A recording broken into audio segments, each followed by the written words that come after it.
Bonjour tout le monde. Merci d'être venu aujourd'hui. Ça m'a fait plaisir d'avoir avec moi un de nos meilleurs députés, l'honorable député de Nouvelle-Écosse et notre porte-parole en matière de l'industrie, Rick Perkins. Comme vous le savez, après 8 ans de Justin Trudeau, la vie coûte plus cher. Le travail ne paie plus. Le coût de logement a doublé. Il y a plus de criminalité et de désespoir. Ça, c'est le bilan de Justin Trudeau après 8 ans. Mais c'est quoi sa solution pour la crise de la coût de la vie? C'est d'augmenter les taxes sur l'essence, le diesel, le chauffage et, oui, les épiceries. Le taxe Trudeau va s'appliquer au Canada atlantique dans les prochaines 2 semaines. Ça va augmenter le coût de l'essence de 20 sous le litre. Et c'est juste le début. Après ça, il veut le tripler à 61 sous le litre. Ça va détruire les familles. Ça va coûter des milliers de dollars pour chaque famille. Plus de coûts pour le chauffage, l'essence et surtout la nourriture. La taxe Trudeau sur le fermier qui produit la nourriture et le camionneur qui transporte la nourriture est une taxe sur tous ceux qui achètent la nourriture. Donc, ça va coûter plus cher. Il y a déjà 1 sur 5 Canadiens qui manquent des repas parce que ça coûte trop cher. Il y a 1,5 million de Canadiens qui doivent aller à une banque alimentaire juste pour se nourrir. C'est un record. Et maintenant, avec la taxe Trudeau, ça va augmenter le prix d'épicerie encore plus. Assez, c'est assez. Un gouvernement conservateur mené par Pierre Poilievre va faire ce qui est de gros bon sens. C'est d'éliminer la taxe carbone pour réduire le prix de l'essence, de chauffage et d'épicerie. On va rendre la vie abordable encore. Nous allons ramener des prix plus bas. Nous allons ramener des chèques de paie plus forts. Nous allons ramener des maisons abordables en incitant des municipalités d'accélérer les permis de construction et de libérer plus de terrain pour bâtir. Nous allons redonner aux Canadiens l'espoir dont ils ont besoin et des prix qui sont abordables encore. C'est ça le Canada, un gouvernement qui va travailler pour ceux et celles qui travaillent. Un gouvernement basé sur le gros bon sens. Merci beaucoup. Thank you very much. It's great to be here with Nova Scotia Member of Parliament and Shadow Minister of Industry, Rick Perkins. Rick just told me of the tragic emails he's been receiving from his constituents. They're asking him how they're going to be able to afford to heat their homes this coming winter, how they'll be able to gas up to go on a modest camping trip with their children as summer comes. They're asking him how they're going to be able to feed themselves. Already 1 in 5 Canadians is skipping meals because after 8 years of Justin Trudeau, food prices are rising faster than at any time in the last 40 years. They're asking him how they will keep their homes. How will our seniors manage to stay in their homes when they have to choose between eating and heating? These are the questions Canadians ask themselves as Justin Trudeau plans to hit them with a 20-cent a litre increase in gas prices over the next 2 weeks. But Trudeau's not done there. He wants to then triple the tax to 61 cents a litre.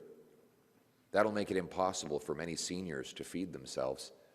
It'll make it impossible for many to drive to work. And of course, it will do nothing for our environment. It will just drive production to more polluting foreign jurisdictions where we'll have to import them back into our country at a higher price with our money leaving Canada. After 8 years of Justin Trudeau, life costs more, work doesn't pay, housing costs have doubled, more crime, homelessness, and drug addiction is common in our streets. Enough. A Pierre Poilievre-led government will bring in common sense change. I will bring home lower prices by axing the Trudeau carbon tax. That will lower gas, heat, and grocery bills. I'll lower income taxes so that people pay less and bring home more, and hard work pays off again. We'll bring home more affordable homes by incentivizing municipalities to speed up and lower the cost of building permits and free up land to build. We have the fewest houses per capita in the G7 under Trudeau, even though we have the most land to build on. That's why housing costs have doubled since he became Prime Minister. We need to remove local government gatekeepers. That's why I will link the dollars that cities get for federal infrastructure to the number of houses they allow to be built. I'll require every major city increase housing permits by 15% or lose infrastructure money. And those that exceed that goal will get a building bonus. We'll also require every federally funded transit station be surrounded by high-density apartments so that our seniors and our youth don't even need to own a car. And I'll sell off 6,000 underutilized federal buildings and thousands of acres of surplus federal land to build millions of homes across this country. This is common sense. Canadians deserve better than this. After 8 years of Trudeau, Canadians can't afford to eat, heat, or house themselves. But we can turn the hurt that he has caused into the hope that Canadians need. And that's what I will do, making this a country that works for the people who do the work, relying on the common sense of the common people, united for our common home. Your home, my home, our home. Let's bring it home. Thank you. Okay, we'll have time for 5 questions from the floor.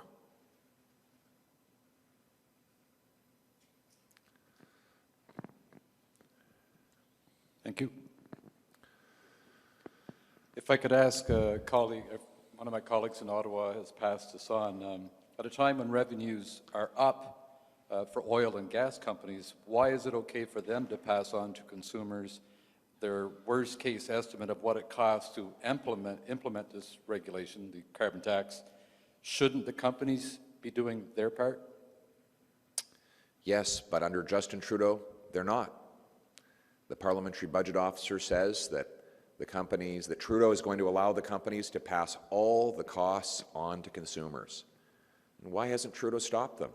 He's making the small business pay more. He's making seniors pay more. And the oil and gas multinationals, they won't pay more at all. In fact, what they'll do is just move more of their production to other, more polluting foreign jurisdictions, and we'll be forced to buy our energy back from abroad. I want to bring home that production to this country, and that's why we need to lower taxes and remove government red tape. And that's how we'll allow Canadians to pay less and bring home more. Hi, my question is about the Chignecto Isthmus, which is the stretch of the Trans-Canada Highway that connects New Brunswick with Nova Scotia. It needs work, and the provinces have said that Ottawa should foot the bill, but the feds are saying that they'll pay about 50%. What's your take on that? Well, this is something I'm going to be studying with the help of my Shadow Minister of Industry, Rick Perkins. We believe the federal government under Trudeau, while it has massively increased budgets and racked up debt, has not delivered the money to final results where the rubber hits the road. We want to work with New Brunswick and Nova Scotia to improve this vital passageway, and we want to make sure that the dollars turn into results. Do you want to add anything to that, Rick? If you like. Obviously, it's a critical issue for our province in that it's the vital link that brings not only goods and services but people across the causeway. I know that the province has been working hard to try and get Ottawa to pay its fair share of that, as well as New Brunswick. And I think it's a failure that it's been going on for so long. This study has been going on for so long without a federal commitment. We have the infrastructure bank that hasn't done any infrastructure projects, and it looks to me like this is a perfect example of something that they should have been looking at some time ago. Thanks, Rick. Premier Tim Houston has is looking for alternatives to the Atlantic Loop, but he's also calling on the federal government to give more support to it. Do you support the Atlantic Loop as a project, or are you looking for other solutions? Well, Premier Houston is right. We need more alternatives to allow Nova Scotia to expand the emissions-free electricity onto its grid. First, an obvious thing would have been for the federal government to quickly approve the tidal power project that would have supplied energy from the power of the oceans. But after 6 years of gatekeeping and blocking the project, Justin Trudeau effectively sent the company packing, and Nova Scotians lost out on that green energy opportunity. I also agree with Premier Houston when he says we need more nuclear power, small modular reactors, emissions-free.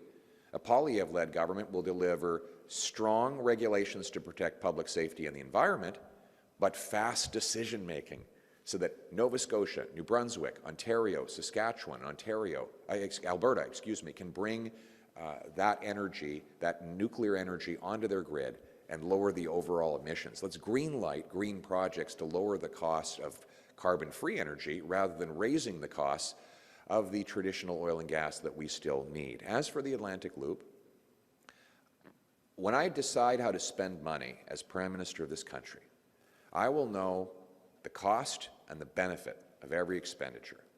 And right now, we don't know either for the Atlantic Loop. We need to know exactly how much energy it will deliver, how reliable it will be, and how much it will cost. Only with that information can I make a decision. I'm not going to be the type of politician that shows up in every town and hamlet in the whole country, from coast to coast to coast, with a big fat check, because I'm only going to promise things that I know that I can deliver on and that I know make financial sense. So I'm calling on the government to provide the full cost and the full benefit of the Atlantic Loop so that we can decide if it's a worthy federal investment. Thank you.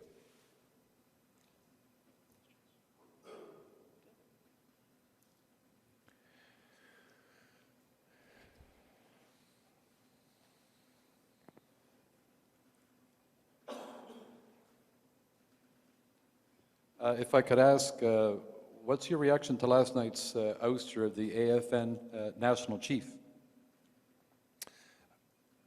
That is a decision for First Nations. It is not the role of politicians to dictate who First Nations choose to represent them at a national level. I will say that I believe in reaching out to all First Nations groups, and many of them that Trudeau has ignored, like the Congress of Aboriginal Peoples. He won't meet with them because they don't necessarily line up with his anti-resource, high-tax agenda. So I think we should listen to all First Nations, especially grassroots First Nations in their communities. I will empower First Nations to have the chance to own a home, to build natural resource projects, to develop commerce, to train their young people for job opportunities, and to let local First Nations communities keep more of the tax revenues that are generated from resource projects on their lands. In that way, we'll remove the federal government gatekeepers and empower all First Nations and all Indigenous people to take back control of their lives. Okay, and this will be the last question. When it comes to the potential merger of Postmedia and Nordstar, should the Competition Bureau be getting involved? To tell you the truth, I need to study the details of that merger more closely. I think what we need, if we want more competition though, we need an open and free internet.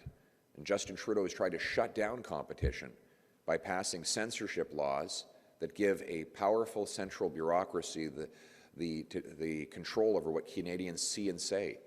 What that bill will do is reinforce oligopolies. It will limit the number of voices that can compete for Canadians' interest. I don't think that Canadians should be forced just to listen to the powerful corporate or state-funded media. I think that it should be free speech, freedom of the press, and then let Canadians decide what they read, what they see, and what they believe online. Thank you very much, everyone. Great to be with you.